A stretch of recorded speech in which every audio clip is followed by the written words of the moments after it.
একটা লড়াই চলছে। উপদেষ্টা আসিফ বর্তমান সরকার বনাম বিএনপি বা জনগণের অধিকার, যেখানে আদালত থেকে একটা রায় হয়ে গেছে, নির্বাচন কমিশন থেকে প্রজ্ঞাপন জারি হয়েছে, তারপরেও কোন আইনের বলে বা কোন সমস্যা দেখিয়ে ইশরাককে মেয়র পদে বসতে দেওয়া হচ্ছে না। এ নিয়ে দুইজনই, উপদেষ্টা আসিফ এবং মেয়র ইশরাক, দুজনই দুইটা বক্তব্য দিয়েছেন। কার বক্তব্যটা সঠিক? উপদেষ্টা আসিফ 10টা কোটেশন দিয়েছেন যে এই সমস্যাগুলোর কারণে মেয়র পদে ইশরাককে বসানো যাচ্ছে না। বাট তারই 10টা যে কোটেশন তিনি জাতির সামনে প্রকাশ করেছেন, এগুলো কতটুকু ভুলে ভরা, তারই সমর্থক বা তারই সতীর্থ, তারই বড় ভাই সৈয়দ আবদুল্লাহ, এই বৈষম্য বিরোধী আন্দোলনের যে বেনজিরের, তারপর হচ্ছে ছাগলের বিভিন্ন যে কর্মকাণ্ড যিনি প্রকাশ করেছিলেন, সেই সৈয়দ আবদুল্লাহ চোখে আঙুল দিয়ে দেখিয়ে দিয়েছে উপদেষ্টা আসিফের এই সরকার যেখানে রাত্র 2টার সময়, 3টার সময়, 12টার সময় সিদ্ধান্ত নিতে পারে, সেখানে নির্বাচন কমিশন রাত 10টার সময় প্রজ্ঞাপন কেন জারি করতে পারবে না? তাহলে প্রশ্নটা হচ্ছে, মেয়র ইশরাক কি সঠিক বা বিএনপি সঠিক যে সর্বশক্তি দিয়ে মেয়র ইশরাকের এই পথকে আটকানোর চেষ্টা করছে এই অন্তর্বর্তী সরকারের উপদেষ্টা আসিফ এবং তার যারা কলাকুশলী আছেন তারা? এখানে ইশরাক বেশ কিছু অভিযোগ এনেছেন। তার বক্তব্য হচ্ছে মেয়র ফেওর কিছু না, অন্তর্বর্তী সরকারের কতিপয় ব্যক্তির অন্তরে ক্ষমতার লোভ এবং এটি চিরস্থায়ী করার কুৎসিত সত্যটা বের করে আনাটাই ছিল মুখ্য উদ্দেশ্য। এমনকি আজকে আমরা যখন এই নিউজটি করছি, আগামী কয়েক ঘন্টার মধ্যে পুরো ঢাকা শহরকে ব্লকেড ঘোষণা করা হচ্ছে। পুরো ঢাকা শহর অচল করে দেওয়া হবে ইশরাকের সমর্থকরা। আরো মজার বিষয় হচ্ছে, ইশরাকের পক্ষে ফাইনালি কারা মাঠে নামছেন?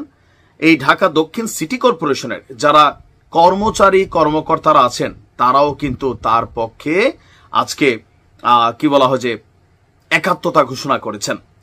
সিটি কর্পোরেশনের প্রত্যেক কর্মচারী ইউনিয়নের সভাপতি এবং সাধারণ সম্পাদক উপস্থিত হয়ে গতকালকে ঢাকাবাসীর এই আন্দোলনের সাথে একাত্মতা ঘোষণা করেছেন। তারা ঘোষণা করেছেন আজকে সকাল 10টার মধ্যে যদি দাবি মানা না হয়, তাহলে ঢাকা শহরের যে দক্ষিণ এরিয়া আছে সম্ভবত সেখানে পরিচ্ছন্নতা সেবা, ময়লা পরিবহন সেবা এবং বিদ্যুৎ সেবা সহ সব ধরনের নাগরিক সেবা বন্ধ করে দেওয়া হবে। অপরদিকে আমাদের উপদেষ্টা আসিফ বলছেন যে দেখেন ভাই, এটা ব্যক্তিগত আক্রমণের জায়গা না, এটা আইনের জায়গা। বিএনপির নেতা কর্মীরা বলছেন আপনারা যে আইন কপচাচ্ছেন, সেই আইন কপচানোটার পেছনে এনসিপি অথবা আপনাদের যেগুলো দরকার সেগুলোর ব্যাপারে এই দেশে রাত 3টার সময় যখন জরুরি বৈঠক হয়, রাত 12টার সময় যখন জরুরি বৈঠক হয়, তাহলে আমাদের বেলায় কিসের আইন আপনারা শিখাচ্ছেন? প্রশ্নটা হচ্ছে অনেকটা ইগো প্রবলেম এবং ক্ষমতার ভারসাম্য লড়াইয়ের প্রবলেম, এবং পাশাপাশি আগামী নির্বাচন কতটা সুষ্ঠু হবে এই ইউনূস সরকারের আন্ডারে, সেটাই প্রশ্ন তুলেছেন ইশরাক। যে এই যে এখন আবার জাতীয় নির্বাচনের একটা ফন্দি সামনে আসছে, যে স্থানীয় সাধারণ নির্বাচন যেগুলা আপনার এই কি বলা হয় যে মেয়র, তারপর হচ্ছে আরো বিভিন্ন যে পদগুলোতে এনসিপি যেই প্রস্তাব দিচ্ছে, সার্জিসরা যে প্রস্তাব দিচ্ছে, এগুলো উদ্দেশ্য প্রণোদিত নিজস্ব লোকদেরকে ক্ষমতায় বসানোর জন্য নির্বাচন আয়োজন করে সেই নির্বাচনকে ম্যানুপ্যালেট করে ক্ষমতাকে কুক্ষিগত করার নতুন নীল নকশা বা ষড়যন্ত্র হিসাবেই দেখছে বিএনপি। আমার কাছে মনে হয় আর কি, বাংলায় একটা কথা আছে, গাধা পানি তো খায় বাট ঘোলাইয়া খায়। এই সরকারের অনেকগুলো সিদ্ধান্ত আছে যেগুলা আওয়ামী লীগের বিপরীতে যখন সিদ্ধান্ত নেওয়া হয়, এগুলো বিদ্যুৎ গতিতে দৌড়তে, আর যেটার মধ্যে সরকারের স্বার্থ আটকানো আছে, উপদেষ্টাদের স্বার্থ আটকানো আছে, সেখানে স্থবির হয়ে যায়। আবার অনেক ক্ষেত্রে আমরা দেখছি মাইনা তো নেনই, কিন্তু এই যে বিভিন্নভাবে নিজেদের মান সম্মান ইজ্জত পাবলিকলি বিসর্জন দিয়া এরপরে যখন মেনে নিচ্ছেন, বিষয়টা কতটুকু আসলে পজিটিভ হচ্ছে?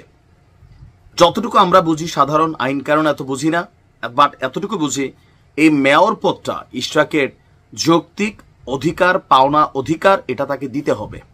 এটা নিয়ে যত আইন কপচাপেন, এটা নিয়ে যত নাটক করবেন, ইসি ঘেরাও করবেন, মানুষ সেগুলোতে আপনাদের বিপরীতে অবস্থান নিয়ে নিয়েছে।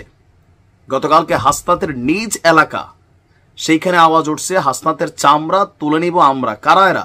বিএনপির নেতা কর্মীরা বলছে চামড়া তুলে ডুগডুগি বাজাবে। আসিফের ছবিতে জুতার মালা দেওয়া হচ্ছে, উপদেষ্টা মাহফুজকে বোতল মারা হচ্ছে। আপনি বুঝতে পারছেন যে এদের অবস্থান কত দ্রুত পড়ে যাচ্ছে। মেইন কারণ কি? টাকা, ক্ষমতা। বিভিন্ন জায়গায় নিজেদের ইচ্ছার বিরুদ্ধে যেটাই হচ্ছে সেটাকে এরা মবের মাধ্যমে নিজেদের বিভিন্ন সেক্টর, জামাতেরও ব্যাকআপ নেওয়া। কেউ কেউ বলেন যে জামাত আর এনসিপি একই, এটা সি টিম বি টিম, যেখানে এনসিপি সেখানে দৌড় দিয়া জামাত শিবির, তারা গিয়ে সমর্থন যোগায় বসে। প্রশ্ন উঠছে বিভিন্ন জায়গায়। তো দেখা যাক মেয়র ইশরাকের দাবি আজকে মানা হয় কিনা। আজকে এটা নিয়ে একটা কোর্টের শুনানি আছে, নাকি ঢাকা শহর অচল করে দেয় ইশরাকের সমর্থকরা। সময় বলে দিবে, আর মাত্র কয়েক ঘন্টা। ভালো থাকুন।